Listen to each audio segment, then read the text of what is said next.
तोहरा बेवफाई के भुला ना पहिए, चाह के भी मुस्कुरा ना पहिए। तोहरा बेवफाई के भुला ना पहिए, चाह के भी मुस्कुरा ना पहिए। हाँ तू तो खुश बाड़ू के हुआ के प्यार पाके। गया जिला नगमा पंचायत जोगिया गांव के मुकेंद्र कुमार चौधरी भाई, तोहरा सिवा के हुआ के ना दिल में बसइए।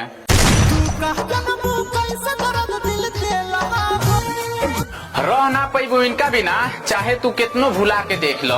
कि रह ना पैबू इनका बिना, चाहे तू अपने आप के कितनो भुला के देख लो। हाँ नइखे विश्वास तो एक बार इनका के आजमा के देख लो। हर पल हमारा संदीप निषाद के कमी महसूस करबू, चाहे तू अपने महफिल के कितनो भी सजा के देख लो। दिलवा लगा के भुला गइलू तू।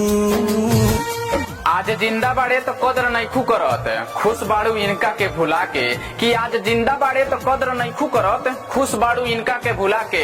हमारा नौलेश भाई तोहरा के जान से ज्यादा चाहेले। हे सोनिका भाभी, मर जइए तो ना कहिया, छोड़ गईले हमारा के दिलवा में बसा के। रोआ रोआ देता दुआ, खुशी रहे जा। एगो बतिया कहीं खिसियबू तना, हिनका से मुहवा फुलैबू तना।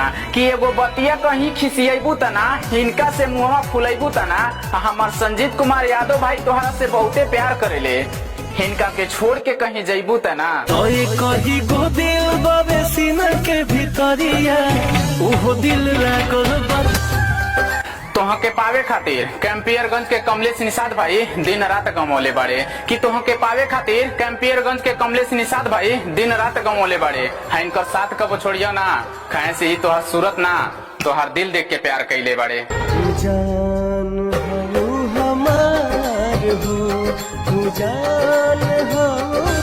हाथ थमले बड़े तोहार कबो छोड़िया ना, भरोसा करे ले तोहरा पे हो भरोसा के तोड़िया ना।